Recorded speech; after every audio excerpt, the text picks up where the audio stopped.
সকলকে নিয়ে আল্লাহর দরবারে প্রাণ খুলে শুকরিয়া আদায় করছি, যিনি কোরআন শোনার জন্য আমাদেরকে নিয়ে এসেছেন।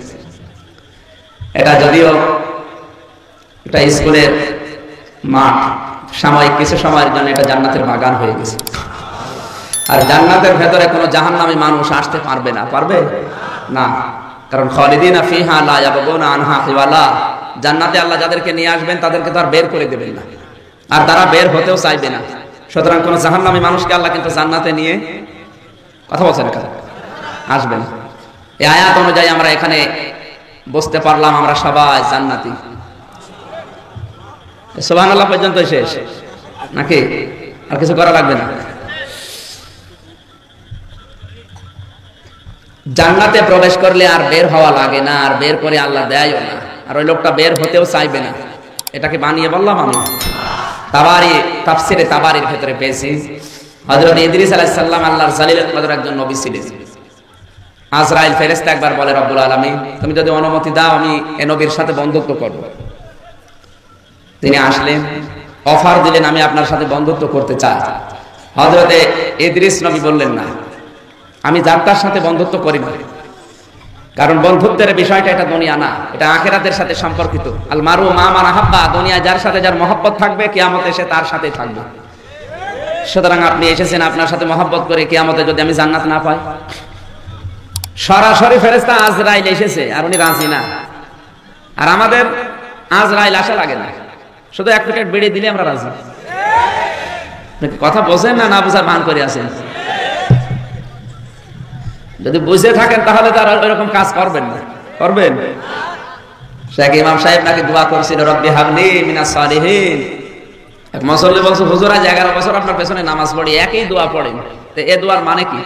বলছে আমি জানি না। আচ্ছা 11 বছর আপনি এই দোয়া পড়ছেন 5 ওয়াক্ত নামাজের পরে হাত তুলে রব্বি হাবলি মিনাস সালিহিন, আর এই দোয়ার মানে জানেন না? মানে বলছে হ্যাঁ আমি জানি না। এক গ্রাম্য লোক গেছে আলেমের কাছে, বলছে হুজুর আমাদের ইমাম সাহেব এই দোয়াটা পড়ে, এই দোয়ার মানে কি? আলেম বলছে এত দোয়া নয়, কোরআনের আয়াত, সূরা সাফফাতের 100 নম্বর আয়াত। আল্লাহ জানিয়েছেন আমি আমার কাছে দোয়া করো রব্বি হাবলি মিনাস সালিহিন, হে আল্লাহ তুমি আমাকে একটা নেককার সন্তান দান করো। সুবহানাল্লাহ পড়ছেন। দাঁড়ান কি হয় দেখেন। ওই এক দৌড়ে ইমাম সাহেবের কাছে গিয়ে বলছে হুজুর আপনার ছেলে মেয়ে কয়টা? বলছে 11টা। 11টা ছেলে মেয়ে হয়ে গেছে, এরপর আপনি এই দোয়া করেন, আপনার কি লজ্জা শরম আছে? কেন? আপনি তো দোয়ার মানে জানেন না, আপনি তো শুধু দোয়া করিয়েই যান, আপনার ছেলে মেয়ে হয়ে যায়, আপনাকে দেন ভরে ফেলবেন। এই দোয়ার মানে আজকে আমি জিজ্ঞাসা করে আসলাম আলেমের কাছে, এর অর্থ হচ্ছে আল্লাহ তুমি আমাকে একটা নেককার সন্তান দান করো।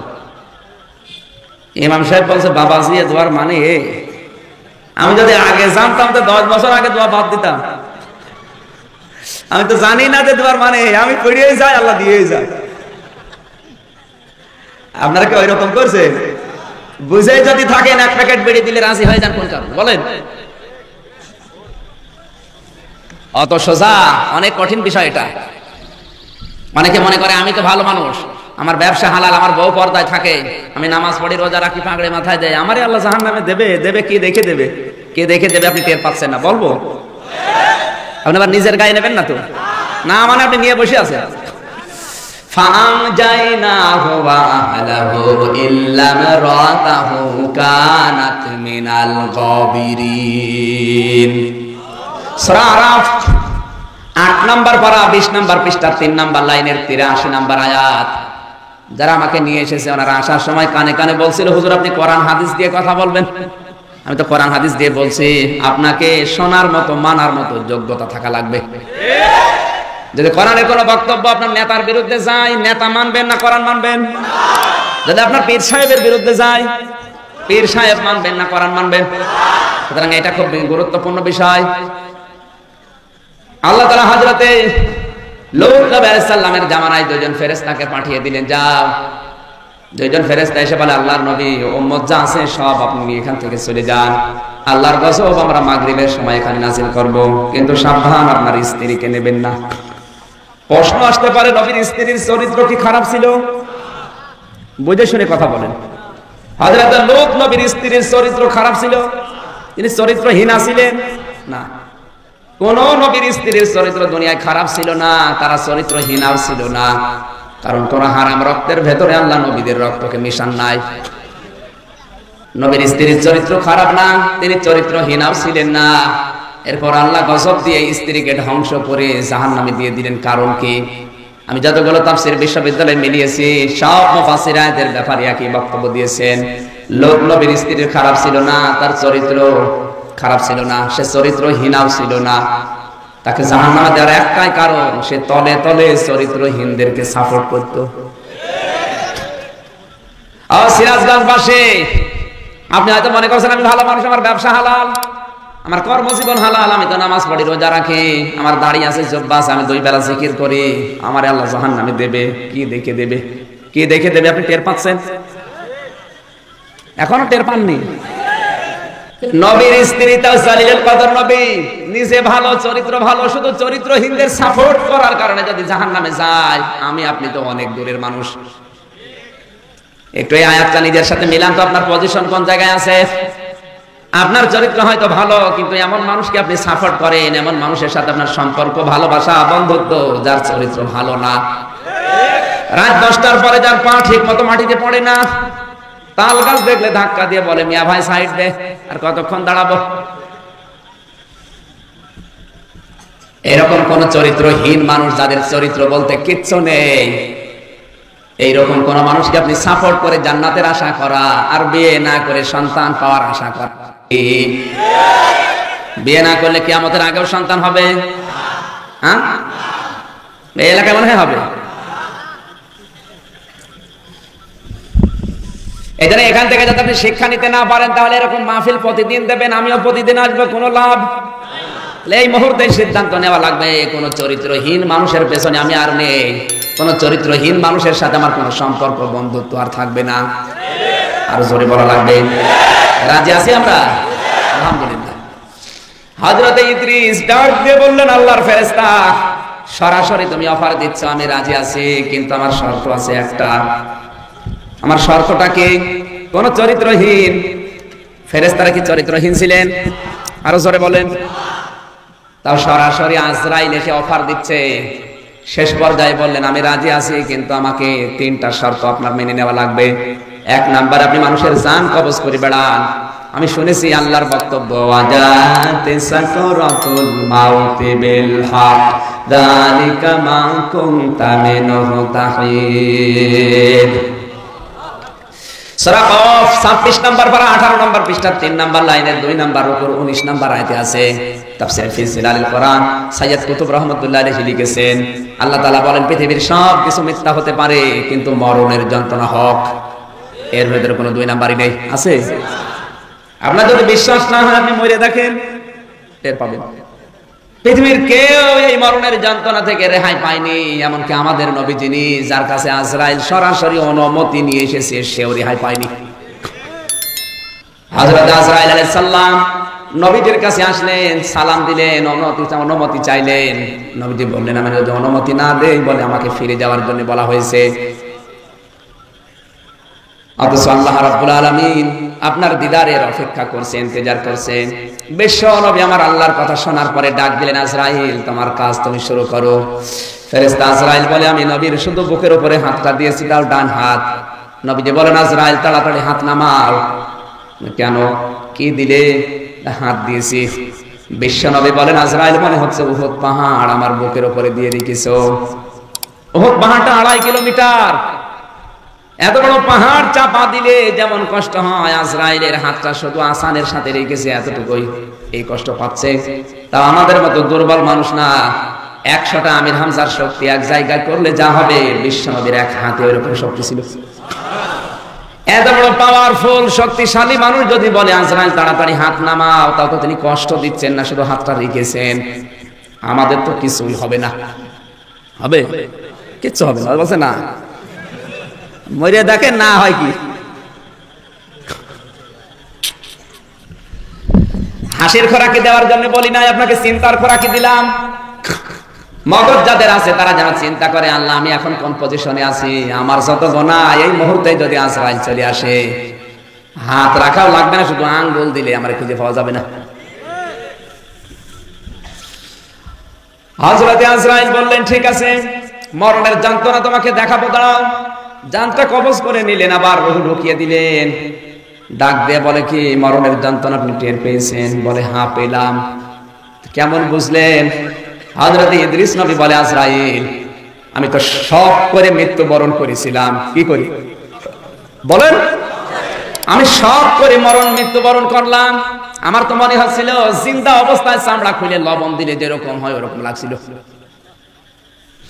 সিরাজগঞ্জের মানুষেরা চামড়া খুলে লবণ দিলে জিন্দা অবস্থায় যেমন লাগে উনি শখ করে মৃত্যুবরণ করে এরকম কষ্ট পেয়েছে। আর আমরা যারা যেতে চাই না তাদের তো কষ্টই হবে না? হবে। 2 নম্বরে ডাক দিয়ে বললেন আপনি তো জাহান্নামের আযাব জানেন কেমন হয়? আমি শুনেছি ইন্নাহু মাইয়াতি রাব্বাহু মুজরিমান ফাইন্না লাহু জাহান্নাম লা ইয়ামুতু ফিহা ওয়া লা ইয়াহইয়া। সূরা তাহা 74 নম্বর আয়াতে আল্লাহ জানিয়েছেন অপরাধী হয়ে পাপিষ্ঠ হয়ে কোন মানুষ যখন আল্লাহর কাছে যাবে আমার রব তাকে জাহান্নামে দেবেন। এই লোকটা জাহান্নামে যদি যায় বাঁচবেও না মরবেও না, বাঁচা মরার মাঝখানে থাকবে। ও ভাই আজরাইল জাহান্নামের আযাবটা আমাকে একটু দেখাও। জাহান্নামে প্রবেশ করাও, আবার বের করে নিয়ে আসো। নিয়ে গেছে, আবার নিয়ে এসেছে। 3 নম্বরে আমার আরজি এই মানুষ জান্নাতে গেলে কেমন শান্তি পায়, জান্নাতের ওই শান্তি আমারে দেখান। জান্নাতের ভিতরে প্রবেশ করান, আবার জান্নাত থেকে বের করে নিয়ে আসেন। জান্নাতে প্রবেশ করিয়ে বলে জান্নাতে এবার দেখা হয়ে গেছে, চলেন। ইদ্রিস নবী বলে ফেরেশতা তুমি চলে যাও, আমি আর যাব না। কারণ আমি আল্লাহর বক্তব্য জানি খালিদিনা ফিহা লা ইয়াবগুনা আনহা হিওয়ালা। কোন মানুষ যদি একবার জান্নাতে প্রবেশ করতে পারে কোনদিন আমার আল্লাহ তাকে আর বের করে দেবে না, আর ওই লোকটা বের হতেও চাইবে না। আমি তো যে কোনো কায়দায় জান্নাতে চলে এসেছি, আর আল্লাহ যখন নিজে জানিয়েছে জান্নাত থেকে বের করে দেবে না, তুমি ডিস্টার্ব করো কেন? চলে যাও। হযরত আজরাইল বলে আল্লাহ তোমার নবী ইদ্রিস এত চালাক। আল্লাহ তাআলা বলেন ফিরে আসো আজরাইল, আমার নবী ইদ্রিসের কপালে আমি এইটাই লিখেছিলাম। না সুবহানাল্লাহ বলার জন্য বলছেন, এখানে একটা শিক্ষা আছে। হযরত ইদ্রিস নবী কিন্তু জান্নাতে প্রবেশ করেছে, আল্লাহ তাকে বের করে দিচ্ছে, দেবে কোনদিন? আরো জোরে বলেন। তাহলে নবীদের কথা অনুযায়ী এটা যদি এখন জান্নাতের বাগান হয়, আমরা যারা জান্নাতে চলে এসেছি আল্লাহ কিন্তু আমাদেরকে বের করে দেবে না, আর আমরা বের হতেও চাইবো না। যদি কেউ বের হয়ে যায় বুঝতে হবে ওর জান্নাত ভালো লাগছে না। এবার দেখেন কোনটা ওঠে। যেটা উঠবে মনে করবেন ও জান্নাত ভালো লাগছে না, ওর বাজার ভালো লাগছে। বাজার ভালো লাগে মুনাফিকদের। কাদের বলেন? ওদিকে মুনাফিক না, তাহলে আপনি ওঠেন তো দেখি, আপনি ওঠেন দেখি আপনি কি হবে। জান্নাতের এই বাগানে যে আল্লাহ আমাদেরকে দয়া করে মহব্বত করে ভালোবেসে নিয়ে আসলেন, জবান ছেড়ে বলছি আলহামদুলিল্লাহ। দরুদ আর সালাম পাঠ করছে আমাদের নবী, মানবতার মহান শিক্ষক মুহাম্মদ রাসূলুল্লাহ সাল্লাল্লাহু আলাইহি ওয়াসাল্লামের প্রতি যারা আদর্শ পেয়ে আমরা খুশি না বেজার? খুশি তো? নবীজি মুহাম্মদ রাসূলুল্লাহর আদর্শ ছাড়া কেউ জান্নাতে যেতে পারবে না। কারণ নবীকে অনুসরণ করা মাস্ট বি ফরজে আইন। নবীকে অনুসরণ করা ফরজ না ফরজে আইন? ফরজে আইন, মানাই লাগবে। এতদিন আমরা একটা আয়াত শুনতাম যে নবীকে ভালোবাসো, আমার আল্লাহ তোমাদেরকে ভালোবাসবে, আমার আল্লাহ ভালোবাসলে জীবনের গুনাহ মাফ করে দেবে। এতটুকুই শুনেছি এতদিন, নাকি? কিন্তু না, কোরআনে আয়াত আল্লাহ ওইভাবে দেয়নি। কুল ইন কুনতুম তুহিব্বুনাল্লাহা ফাত্তাবিউনি ইউহিব্বুকুমুল্লাহ ওয়া ইয়াগফির লাকুম যুনুবাকুম আল্লাহু গফুরুর রহিম। সূরা আলে ইমরানের 31 নম্বর আয়াত, 3 নম্বর পারা, 13 নম্বর পৃষ্ঠা, 4 নম্বর লাইনে 4 নম্বর রুকুতে আছে। এটা ইবনে কাসির থেকে বলছে। আরো দলিল দেওয়া লাগবে? এতদিন যেভাবে শুনেছেন এইভাবে না, এখন ডিজিটাল বাংলাদেশ, ডিজিটাল কায়দায় শোনা লাগবে। আল্লাহ তাআলা বলেন হে নবী আপনি বলেন যদি আল্লাহকে ভালোবাসার দাবি করো, আল্লাহকে ভালোবাসিয়ে দাবি আমাদের আছে না নেই? সবাই বলেন। আমরা আওয়ামী লীগ, বিএনপি, জাতীয় পার্টি, জামাত, চরমনায় 18 করতেই পারি। রাজনৈতিক মত পার্থক্য আমাদের আছে, আমিও জানি, কিন্তু আল্লাহকে ভালোবাসি এ কথায় কোনো মতভেদ আছে? এলাকায় যারা আওয়ামী লীগ করে জিজ্ঞাসা করেন আল্লাহকে ভালোবাসো, ওরা 100 ভাগ বলবে হ্যাঁ। যারা বিএনপি করে তাদেরকে জিজ্ঞাসা করেন, ওরাও বলবে হ্যাঁ। যারা জামাত করে তারাও বলবে। শুধু হিন্দু বাদ দিয়ে হিন্দুকে জিজ্ঞাসা করেন, ওরা বলবে হ্যাঁ। কিন্তু দেবতাকে ওরা ভালোবাসে, ওদের দেবতাকে, ওদের পূজা যারা যাদেরকে করে অর্চনা তাদেরকে। কিন্তু আমরা যার ইবাদত করি, যিনি আমাদের মালিক, আল্লাহকে ভালোবাসি না বাসি না? আল্লাহ এই শব্দটাই দিচ্ছেন, যদি আল্লাহকে ভালোবাসো, ইনে শর্তিয়া। এই যে এই শব্দগুলো অনেকে কেটে দেয়। যদি আল্লাহকে ভালোবাসতে চাও, এই যে ইন শব্দটা দিলেন, ইন মানে যদি, ইন মানে কি? আমি এই শব্দগুলো যদি, কিংবা, কিন্তু, তবে, নতুবা এই শব্দগুলো বলা হয়, কিন্তু যারা ভিডিও করে এই মানুষগুলো এই শব্দগুলো কেটে দেয়। ওরা কোরআনের আয়াতের আগে বোঝে না, পাশে বোঝে না, ওই মাঝখানে একটু ছেড়ে দেয়। ওদের তো ব্যবসার জন্য ছাড়ে, আর মাঝখান থেকে ক্ষতি হয় আমার। এখানে প্রসাব করিবেন, না করিলে 50 টাকা জরিমানা। এখন এই কমাটা হবে কোন জায়গায়, ও দিয়েছে কোন জায়গায়?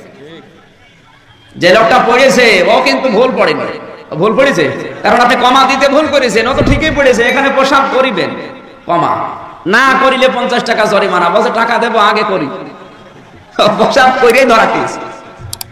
আমি কিন্তু ঠিকই বলেছি যে শুধু আল্লাহকে ভালোবাসার দাবি করলেই হবে না, দাবি করার সঙ্গে সঙ্গে রাসূলকে শুধু ভালোবাসা না, অনুসরণ করে দেখানো লাগবে। এই কথাগুলো আমি ঠিক বলি, 1-1.5 ঘন্টা 2 ঘন্টা আলোচনা করি, সেখানে ওরা কাটছাট করে 15-20 মিনিট ছাড়ে।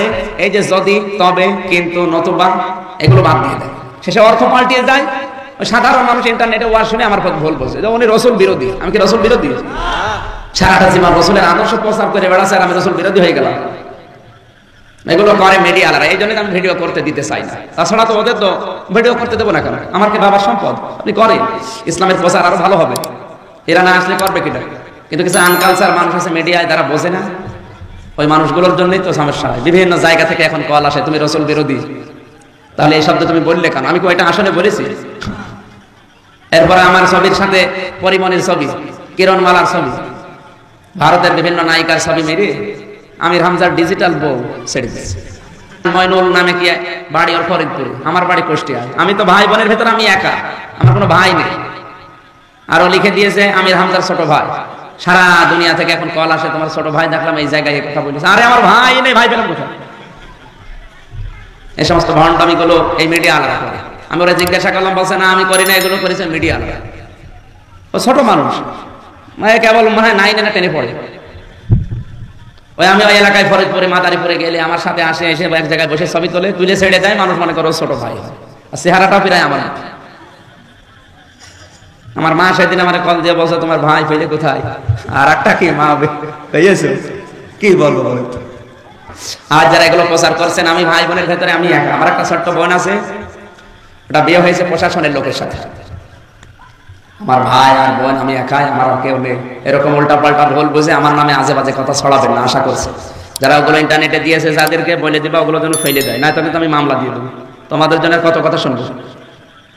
এই যে যদি শব্দটা বলছিলাম ব্যাখ্যায়, আল্লাহ দিয়েছিলেন ইন।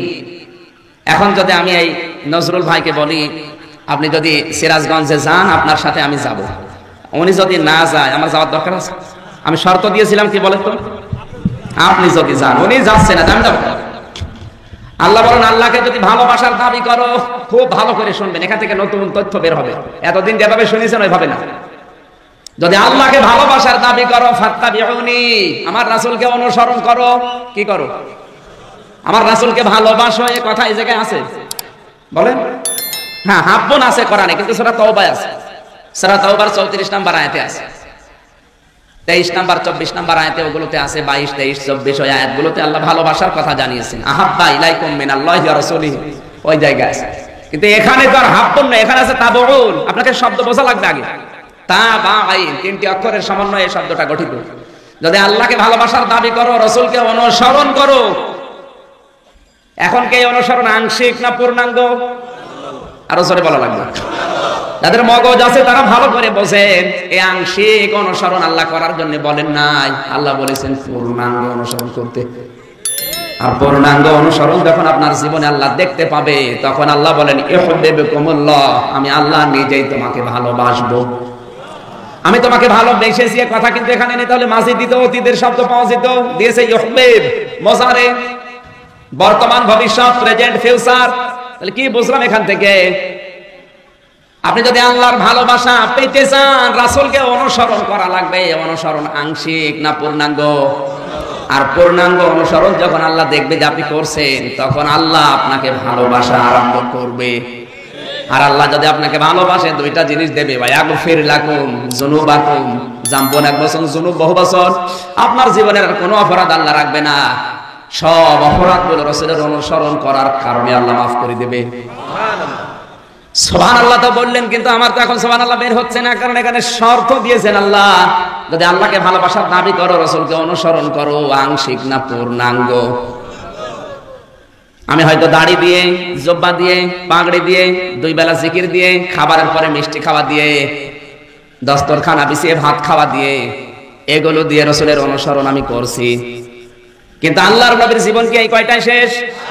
তার জীবনের আরো দিক আর বিভাগ আছে না নেই? তার জীবনের হাজারো দিক বিভাগ পড়ে আছে, আমি তো একটাও মানি না, মানতেও পারি না, ওগুলো আমি জানিও না অনেকেই। এই জন্য আমি ইসলামী গান বলেছিলাম প্রথমে। আমার মনে হয় ইসলামী গান যারা বুঝেছেন তাদের জন্য আজকের ওয়াজ হয়ে